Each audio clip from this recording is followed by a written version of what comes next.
নমস্কার বন্ধুরা, সুপ্রিয়া কিচেনে আবার আপনাদের সবাইকে স্বাগত জানাই আরও একটা রেসিপিতে। বাচ্চারা তো ক্যান্ডি খেতে ভালোবাসে, আর অনেকই বড়রাই আছে ক্যান্ডিও খেতে ভালোবাসে। তো আমরা সেই ক্যান্ডি বাজার থেকে কিনে আনি, কিন্তু বাজার থেকে যে ক্যান্ডি কিনে আনি সেটা কিন্তু কেমিক্যাল দেওয়া থাকে।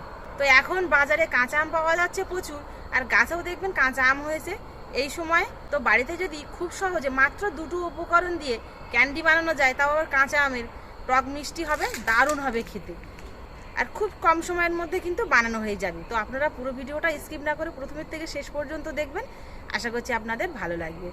গাছ থেকে আমি আম নামিয়ে নেবো। আগে একদিন আপনাদের দেখিয়েছিলাম গাছ থেকে আম নামিয়ে আমি শুকিয়ে পাউডার বানিয়েছি, তো নিচের আমগুলো নামানো হয়ে গেছে। এবার আমি আজকে গাছে উঠবো, অনেকদিন গাছে উঠিনি, প্রায় 15-16 বছর। এবার আজকে গাছে উঠবো, উঠে ওপর থেকে আম নামাবো।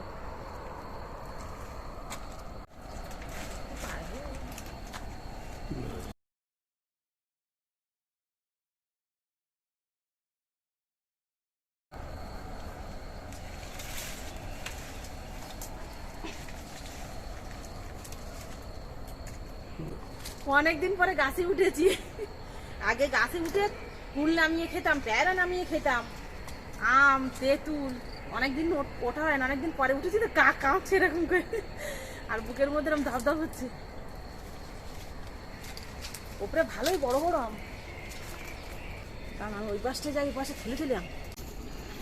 গাছের ওপরে দেখুন এরকম থলি আম ঝুলছে, এই দেখুন।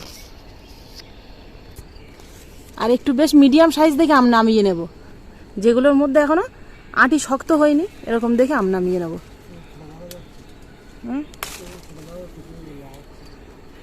এই দেখুন, ধরো ধরো। অনেকগুলো আম নামিয়ে নিয়েছি, এবার চলে যাচ্ছি নিচে। দেখুন কতটা আম নিয়েছি নামিয়ে, এতটা লাগবে না। তো এবার চলে যাব আমি রান্নাঘরে।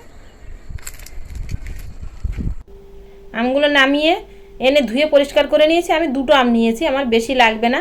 এবার আমের গা থেকে খোসাটা ছাড়িয়ে নেব। আপনারা ছুরি, বটি, দা, যেটা আপনাদের হাতের কাছে থাকবে সেটা দিয়ে খোসাটা ছাড়িয়ে নিতে পারেন। আমটা মনে হচ্ছে একটু এঁচড় মতো হয়ে গেছে, দেখুন আটিগুলো পুরোপুরি শক্ত হয়নি, হালকা একটু এঁচড় হয়েছে। এতে কোনো অসুবিধা হবে না, এঁচড়গুলো ফেলে দিলেই, কেটে বাদ দিলেই হয়ে যাবে। এবার লম্বা লম্বা করে কেটে নেব। লম্বা আম তো বেশ লম্বা লম্বা করে কাটলে আর ভালো হবে, লম্বা লম্বা দেখতে সুন্দর লাগবে। আর এরকম মিডিয়াম সাইজ পাতলা করে কেটে নেব।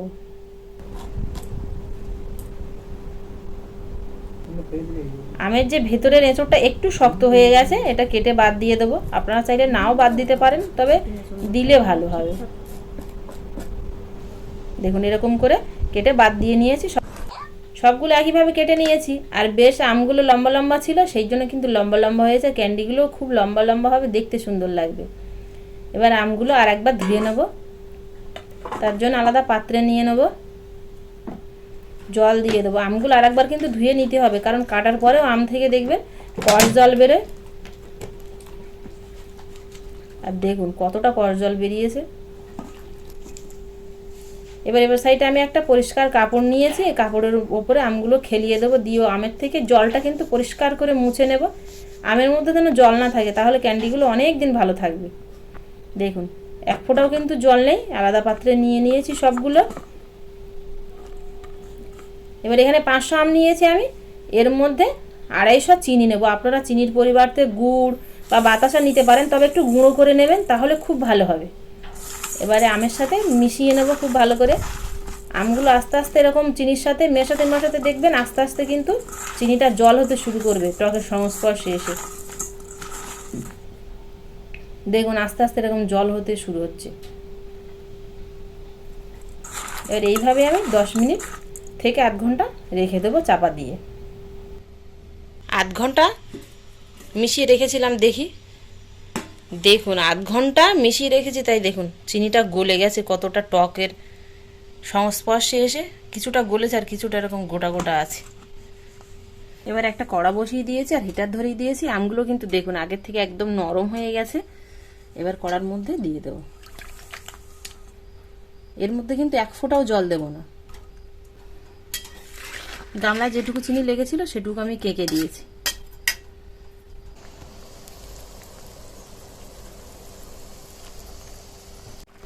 চিনির রসটা ফুটে গেছে আর আমগুলো কিন্তু আগের থেকে বেশ খানিকটা সেদ্ধ হয়ে গেছে, সেই জন্য এর মধ্যে খুন্তি দিয়ে খুব জোরে আর ঘাঁটবো না, হালকা হালকা উপর দিয়ে এইভাবে নেড়ে দেবো।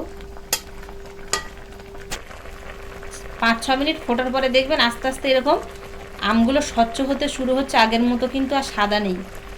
পুরোপুরি স্বচ্ছ হয়ে যাওয়ার পরে এগুলো নামিয়ে নেব। 10 থেকে 12 মিনিট ফোটার পরে দেখবেন আস্তে আস্তে পুরো সব আমগুলো এরকম স্বচ্ছ হয়ে যাবে, মানে হয়ে গেছে আমগুলো। এবার নামিয়ে নেব, নামিয়ে ঠান্ডা করতে দেব।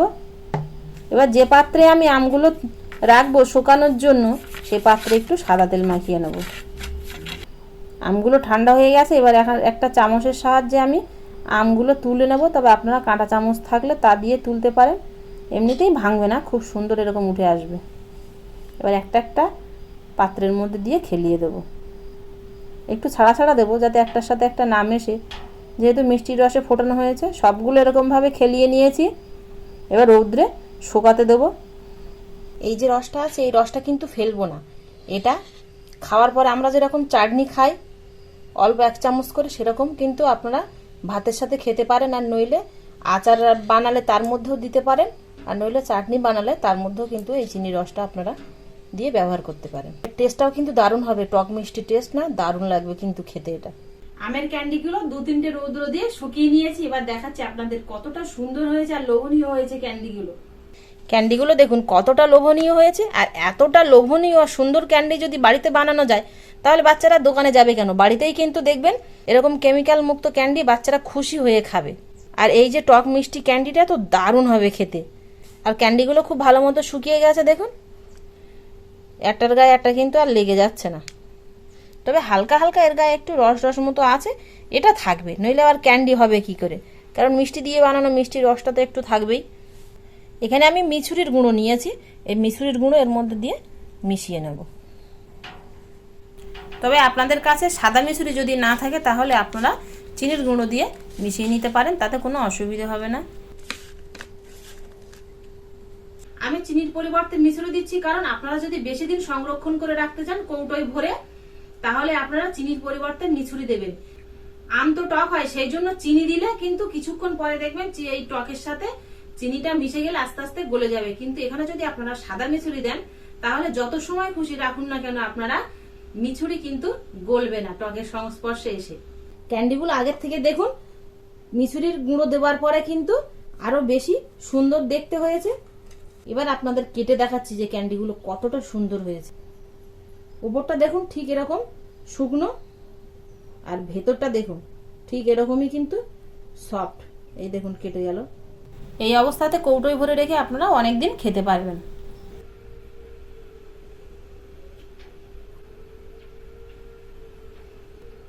দারুণ, বেশ টক মিষ্টি হয়েছে আর দারুণ হয়েছে, দারুণ। মনে হচ্ছে সবই আমি এক্ষুনি খেয়ে নিই, এতটা টেস্টি হয়েছে। আপনারাও একইভাবে বাড়িতে বানিয়ে বাচ্চাদের দেবেন, দেখবেন বাচ্চারা খুশি হয় কতটা খেয়ে। খুব কম সময়ের মধ্যে আর একদম সহজভাবে এই ক্যান্ডি রেসিপিটা কেমন হলো অবশ্যই কমেন্টে জানাবেন। ভালো লাগলে আপনাদের বন্ধুদের কাছে শেয়ার করবেন। আর প্লিজ প্লিজ বন্ধুরা লাইক করতে ভুল করবেন না। আবারও দেখা হবে আপনাদের সাথে পরবর্তী নতুন কোনো রেসিপিতে। ততক্ষণ আপনারা সবাই ভালো থাকবেন ও সুস্থ থাকবেন।